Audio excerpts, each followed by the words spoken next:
Now, in the physical sciences, energy is a very important topic because without energy, nothing is possible. Energy is one of the factors of production, along with land, labor, capital, entrepreneurship, technology, and energy. Now, energy in a small level is the ability to do work, and this work may be small or this work may be a very big work. But you need energy, and for example, I am speaking and you are listening, so we need energy, otherwise, work will be not possible. So, please make a comment that energy is the ability to do work. Energy is the ability to do work. Those people who are tired, they don't have energy.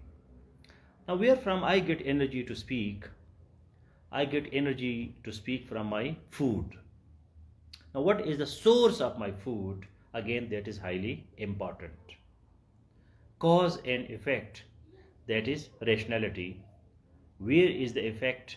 From which cause this effect has emerged? That is highly essential. So please make a comment. Energy is the ability to do work.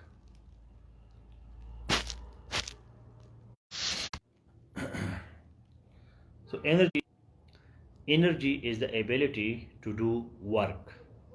I am working now, I am speaking. That's why I need energy. Where from my energy come? That is the resource of energy or the source of energy. Resource we use in a bigger plane and source we use in a smaller plane. So what is the source of my energy? Food. Food is the source of my energy. Because I eat, my food goes inside my stomach, my intestines, they digest it, there is oxidation, the carbohydrates and the other parts of the food is mixed with the oxygen, there is oxidation, and at the result of oxidation, energy is produced, and that energy is carried by blood, by circulatory system to my whole body, to my brain, to my hands, to my tongue, to my every part of my body. So that's why I am speaking and you are listening. No energy, no work. Because without energy, there is no ability to do work. You cannot work. That's why in Pakistan, people they are living a very backward life. Pakistan is having a very backward economy because there are no proper sources of food energy. The potential energy which is given by food, and it becomes the chemical energy in your body, or sometimes kinetic energy. So that potential, kinetic, chemical energy, all these types of energies, it depends on the source of your food. Pakistan में लोग carbohydrates बहुत खाते हैं, तो carbohydrates तो ठीक है, ये तो एनर्जी का इंस्टेंट सोर्स ऑफ एनर्जी है, लेकिन जिस तरह पाकिस्तान हर चीज़ में शॉर्टकट मारता है तो उसी तरह वो एनर्जी में भी शॉर्टकट मारता है. अब प्रोटीन है, अगर आप बीन्स खाते हैं, आप लोबिया खाते हैं तो जो लोबिया है, जो दालें है, तो उसकी एनर्जी मुश्किल एनर्जी है. उसको डाइजेस्ट करना, उसको सर्कुलेटरी सिस्टम में डालना, उसको मुख्तलिफ जगहों पे पहुंचाना, ये मुश्किल काम है और उसका टेस्ट भी इतना नहीं होता. कार्बोहाइड्रेट जी पिज़्ज़ा खाओ खाना खाओ, ये जो है ना फैट्स डालो उसमें, रोगनी खाने खाओ, पराठे खाओ, समोसे खाओ, पकोड़े खाओ, तो ये चीज़ें जो है आपको इंस्टेंट एनर्जी तो देती है. इंस्टेंट का मतलब क्या है? फ़ौरन एनर्जी देती है आपको. बच्चों को ज़्यादा कार्बोहाइड्रेट्स की ज़रूरत इसलिए होती है कि बच्चों को इंस्टेंट एनर्जी की ज़रूरत होती है. इस वजह से बच्चे जो है वो ज़्यादा ये सीरियल वगैरह खाते हैं ताकि उसको फ़ौरन एनर्जी मिल जाए. लेकिन बड़ों के लिए जो है आपको इनडायरेक्ट सोर्सेज ऑफ एनर्जी चाहिए. वो कौन से हैं? प्रोटीन्स, विटामिन्स और मिनरल्स. और वाटर के साथ, बहुत ज़्यादा वाटर। लेकिन पाकिस्तान में ये सिस्टम है ही नहीं। लोग प्रोटीन नहीं खाते, विटामिन्स नहीं खाते, मिनरल्स नहीं खाते, सलाद नहीं खाते, सब्जियां नहीं खाते, दालें नहीं खाते। तो फिर यही हाल है कि उनका ब्रेन फिर काम नहीं करता। एक मौलवी है, इतने बड़े बड़े रोटियां वो खाता है, तो उसका दिमाग क्या काम करेगा। अब साइंटिस्ट है अमेरिका में, यूरोप में साइंटिस्ट काम करते हैं क्योंकि वो प्रोटीन खाते हैं, इस वजह से वो कामयाब है। तो रोटियों से, पराठों से आपका दिमाग कभी भी काम जो है वो नहीं कर सकता। तो अपने आपके फूड हैबिट जो है वो चेंज करने हैं। So this we are talking on the individual level और human level, but then we have the natural level, the universal level, where from we get energy at the universal level. Now, a lot of energy can also be destructive, and it has very, very bad effects. And we cannot finish the energy sources. That's why we need sustainable development. Sustainable development means that development which remains for a longer time without damage to the environment or to the nature. So that is sustainable development. So we have two sources of energy or resources of energy, which is alternative resources and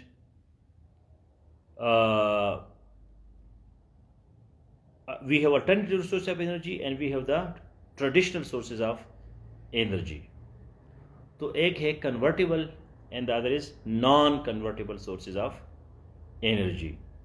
कुछ energy ये है that when we use that energy, so it is gone. So we have the primary energy sources which take many forms, including nuclear energy, fossil energy like oil, coal and natural gas, and renewable sources like wind, solar, geothermal and hydropower. So the primary energy sources take many forms, including nuclear energy, fossil energy like oil, coal and natural gas. These are non-renewable sources of energy. Now this is like carbohydrate, instant sources of energy. So these are non-renewable sources of energy. इनको हम renew नहीं कर सकते। इसमें कौन कौन से है? न्यूक्लियर है, फॉसिल है, FOSSIL। फॉसिल के अंदर फिर कौन कौन से है? ऑयल, कोल, नेचुरल गैस। अब पेट्रोल, जब आप गाड़ी में पेट्रोल डालते हैं तो गाड़ी बड़ी तेज चलती है और बड़ी इंस्टेंट सोर्स है, स्टेबल सोर्स है, रिलायबल सोर्स है, स्ट्रॉन्ग सोर्स है। ठीक है ना? आपने घर में देखा होगा कि, या मतलब गाड़ी में देखा होगा कि आपकी गाड़ी में पेट्रोल डालते हैं तो वो बड़ा तेज चलती है। अब पाकिस्तान में तभी इलेक्ट्रिक कार्स नहीं है या सोलर एनर्जी वाले कार्स नहीं है, लेकिन आहिस्ता आहिस्ता जो है अभी सोलर एनर्जी वाली चीज़ें आ रही है। तो ये जो नॉन रिन्यूएबल है, जिसको हम रिन्यू नहीं कर सकते, आपने पेट्रोल डाल दिया, पेट्रोल उड़ गया, ख़त्म हो गया, तो ये क्या है? नॉन रिन्यूएबल है। इसके मुकाबले में आपका जो रिन्यूएबल सोर्सेज ऑफ एनर्जी है, जिसको आप रिन्यू कर सकते हैं, विंड है, सोलर है, जियोथर्मल है, हाइड्रो पावर है, तो ये रिन्यू हो सकते हैं। मसलन हवा से आप बिजली बनाते हैं तो हवा जो है वो मुसलसल हवा चलती रहती है, हवा ख़त्म नहीं होती, हवा जो है वो रिन्यू होती है, नई हवा जो है वो बनती रहती है हर वक्त। या हाइड्रो पावर है, पानी से आप बिजली बना रहे हैं हाइड्रो, तो पानी भी ख़त्म नहीं हो रहा, वो दरिया है, बह रहा है। ठीक है, इसी तरह आपका जो है सोलर एनर्जी है, तो सन जो है वो तो चमक रहा है। ठीक है, अभी तक तो हमने 0.68% सन का जो एनर्जी है वो हमने ट्रैप किया है। अगर हम 1% करेंगे तो पूरा सन जो है, अगर हम पूरी सोलर एनर्जी को हम कंट्रोल करेंगे, फिर तो दुनिया पता नहीं कहाँ से कहाँ जाएगी। और ये सिर्फ जो है सोलर एनर्जी नहीं है, ये मून भी हो सकता है, ये स्टार्स भी हो सकते हैं। कभी कभी आप सोचते होंगे ना कि यार, ये सन के अलावा या ये चांद के अलावा ये बाकी सितारे क्यों है। तो भाईजान, कल मैंने इस ग्रुप में एक शेयर किया था, रशिया का जो मून का एक्सप्लोरेशन था वो फेल हो गया, इंडिया का अभी तक फेल नहीं हुआ है। तो इंडिया जो है और रशिया दोनों ये साउथ पोल पे जा रहे थे, जहाँ प्रेशियस एलिमेंट्स है और जहाँ फ्रोज़न वाटर है। तो अगर आपको मून में गोल्ड के पहाड़ मिल जाए, या आपको यूरेनियम के पहाड़ मिल जाए, प्लूटोनियम के पहाड़ मिल जाए, लिथियम के पहाड़ मिल जाए, तो ये तो ज़िंदगी तो हमारी बड़ी चेंज हो जाएगी। अभी तो 1 तोला सोने के लिए हम रुलते हैं, फिर हो सकता है आपका पूरा बेड जो है वो सोने से बन जाए। तो इसमें यह है कि आपका जो बाकी सितारे हैं, उधर से भी हमने एनर्जी लेनी है, पूरी मिल्की वे से, पूरी गैलेक्सी से लेनी है, पूरी यूनिवर्स से हमें एनर्जी लेनी है। क्योंकि आगे आइंदा सालों में नईम खान इधर बैठा है और मेरा एक शागिर्द है, वो कहते सर मैं आपसे मिलना चाहता हूँ, बस मेरा बहुत ज़रूरी काम है, बड़ा दिल चाहता है कि मैं आपसे मिलूँ। ठीक है, अब मैं यहाँ अफ्रीका में बैठा हूँ, तो मैं आपके साथ कैसे मिलूँगा? बड़ा मुश्किल काम है। एयरपोर्ट जाऊँगा, जहाज़ में बैठूँगा, 2 लाख की टिकट दूँगा, फिर आपके पास आऊँगा। लेकिन एक ऐसा टाइम आने वाला है कि यहाँ बटन लगेगा और नईम खान बटन दबाएगा तो पुश उधर पहुँच जाएगा 5 मिनट में आपके पास, 5 मिनट 10 मिनट आप गपशप लगा के फिर मैं वापस आ जाऊँगा। तो उस चीज़ के लिए तो बहुत ज़्यादा एनर्जी की ज़रूरत है। तो ये एनर्जी जो है ये कहाँ से आएगी? तो ये पूरी कायनात जो है ये इसकी एनर्जी हम यूज़ करेंगे। So that is renewable sources of energy, जिसमें विंड है, सोलर है, जियो थर्मल है, हाइड्रो पावर है। अभी जो सऊदी में आप देख रहे हैं कि सऊदी में ये चेंजेस क्यों आ रही है। मोहम्मद बिन सलमान जो है MBS, वो क्यों हाफ नेकेड बीचेस बना रहा है, बड़े बड़े स्काई रॉकेट्स बना रहे हैं। मोहम्मद बिन सलमान ने पूरी ख़वातीन को जो 1400 साल उन्होंने क़ैद रखा था अपने घरों में, उसको क्यों बाहर निकाला? क्यों ख़वातीन को कहा कि तुम ड्राइविंग कर सकते हो, अपना चेहरा दिखा सकते हो? हमें तो उसने इन गन में डाला है पाकिस्तान को, लेकिन ख़ुद वो मॉडर्न क्यों बन रहे हैं? क्योंकि अभी तक उनको ज़रूरत नहीं थी कि ख़वातीन काम करे। वहाँ जो है वो ख़वातीन जो है वो घरों में बैठी थी, मोटी मोटी हो जाती थी, एक एक अरबी की 5-5 10-10 बीवियाँ होती थी, तो उनको क्या ज़रूरत थी कि ख़वातीन को बाहर निकाले। लेकिन अभी उनको ये फील हो गया कि भाईजान टाइम चेंज हो रहा है और रिन्यूएबल सोर्सेज ऑफ एनर्जी का टाइम आ रहा है। अब हमारा ये जो पेट्रोल है, ये जो ऑयल है हमारे पास, ये जो गैस है, अब फ्रांस ने इस पर पाबंदी लगाई है कि जी 2030 मेरे ख्याल में है कि 2030 के बाद पेट्रोल कार पे फ्रांस में पाबंदी होगी, कोई बंदा गाड़ी में पेट्रोल नहीं डाल सकेगा। वजह क्या है? वजह यह है कि पेट्रोल पोल्यूशन फैलाता है। पेट्रोल की जो गाड़ी है उससे धुआं निकलता है, उसमें ख़तरनाक जहरीले गैसेस होते हैं जो पोल्यूशन फैलाते हैं, जो ज़िंदगी को तबाह बर्बाद करते हैं। तो पेट्रोल पे, इन चीज़ों पे अब पाबंदी लगने वाली है। तो अभी जो नेक्स्ट है वो फ्यूचर जो है वो किस चीज़ का है? फ्यूचर जो है एक तो एनर्जी कंजर्वेशन का है कि हम एनर्जी बचाएं, और दूसरा जो है वो ये है कि हम रिन्यूएबल सोर्सेज ऑफ एनर्जी पे जाएं। तो इस वजह से सऊदी मॉडर्न हो रहा है, डेवलप हो रहा है, वहाँ यूरोप की तरह काम हो रहे हैं, फैक्ट्रियाज लग रही है और सोलर सिस्टम पे भी वो जा रहे हैं, अपने प्रोडक्ट्स बना रहे हैं। क्योंकि इन अरबों से अगर आप ये तेल निकाले तो उनके पास क्या रह जाता है? कोई टैलेंट नहीं है, कोई साइंस नहीं है, कोई टेक्नोलॉजी नहीं है, कोई फिलॉसफी नहीं है, कुछ भी नहीं है, कोई राइटर नहीं है, कोई पोइट नहीं है, कोई साइंटिस्ट नहीं है, कुछ भी उधर नहीं है, सिर्फ पैसा है और वो पैसा कहाँ से आता है? पेट्रोल से आता है। जब पेट्रोल ख़त्म हो जाएगा तो ये लोग क्या करेंगे? किधर जाएंगे? वही बुद्धू की बुद्धू जो है फिर रह जाएंगे, है तो जाहिल कौम। तो इस वजह से now they are getting educated, they are involving their women empowerment, and now they are becoming wise because they know that the future is of renewable sources of energy and they have to go for it. So these are energy sources. I just gave you a brief description that primary energy sources take many forms, including nuclear energy, fossil energy like oil, coal, and natural gas.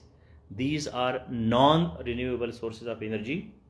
And then we have renewable sources of energy like wind, solar, geothermal. Geothermal इतना important नहीं है, लेकिन फिर भी कुछ जगहों पे है जहाँ geothermal ज़मीन से जो गर्म चश्मे होते हैं, जो गर्म पानी होता है, उसमें भी बड़ी एनर्जी होती है। एंड हाइड्रो पावर, जो पानी का पावर है। पाकिस्तान में जो हमारे डैम है, जो तरबेला है, वारसक डैम है, मंगला डैम वगैरह है, तो ये सारे हाइड्रो पावर है। कराची में अभी वो विंड पावर भी लगा रहे हैं, जो विंड है। सोलर जो है, ये पिछली गवर्नमेंट जो है इस पर बहुत फोकस कर रही थी कि सोलर एनर्जी के सोर्सेज हमारे बढ़ जाए। These primary sources are converted to electricity, a secondary energy source. एक प्राइमरी एनर्जी सोर्स है, एक सेकेंडरी एनर्जी सोर्स है। ये एक और डिवीजन है। मतलब अगर वो हवा है, पानी है, जियोथर्मल है, हाइड्रो है, कोल है, नेचुरल गैस है, पेट्रोलियम है, डीजल है, तो ये प्राइमरी सोर्सेज है। लेकिन हम पेट्रोल को डायरेक्ट नहीं खाते, या डायरेक्ट एनर्जी सोर्स नहीं है ये। इसको हमने सेकेंडरी सोर्स में चेंज करना होता है। तो मेनली जो सेकेंडरी सोर्स है दैट इज इलेक्ट्रिसिटी। अब जो बिजली है ये डायरेक्ट सोर्स नहीं है, ये सेकेंडरी सोर्स है। So electricity is a secondary source, energy source which flows through power lines and other transmission infrastructure to your home and businesses. हम या इसको बिजली से उससे पैदा करते हैं, पेट्रोलियम से पैदा करते हैं, या पानी से पैदा करते हैं, या हवा से पैदा करते हैं। तो फिर वो ट्रांसमिशन लाइंस में, बिजली की तारों में वो जो एनर्जी है इलेक्ट्रिसिटी की शक्ल में आपके घरों में, आपके ऑफिसेज में और आपकी फैक्ट्रीज में पहुंच जाती है।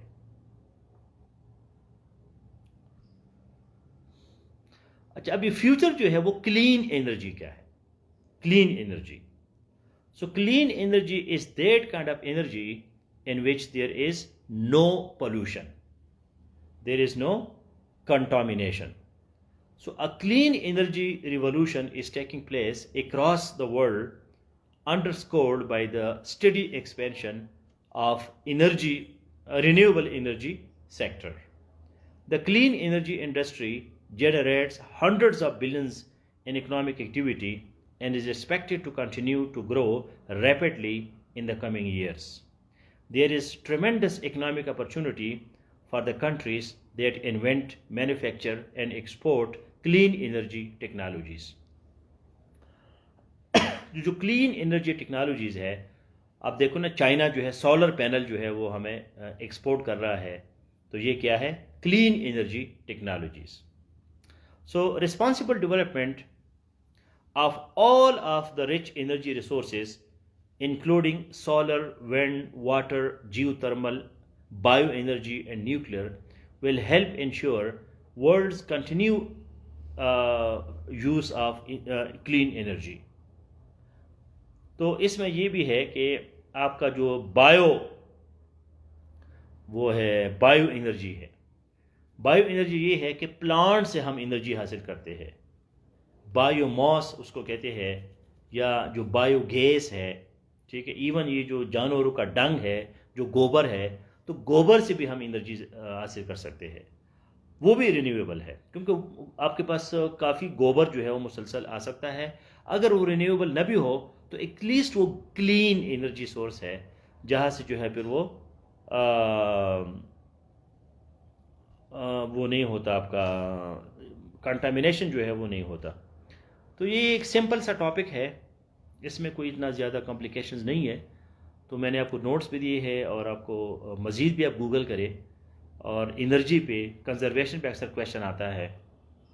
जो एलईडी है, तो एलईडी जो है, लाइट इमिशन डायोड, वो जो नई नई आपको पास छोटे छोटे बल्ब आए हैं, वो हम यूज़ करें। और turn off the light when it is not required. ठीक है, जब बिजली की ज़रूरत ही नहीं है तब उसको बंद करें। और पानी को, हवा को, इन चीज़ों को हम साफ़ रखें, उसको फजूल इस्तेमाल करने से बचाए। तो ये एनर्जी प्रिजर्वेशन या एनर्जी कंजर्वेशन है।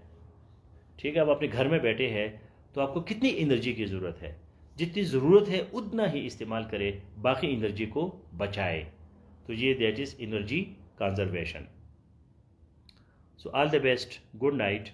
So tomorrow we may finish this month GSA course.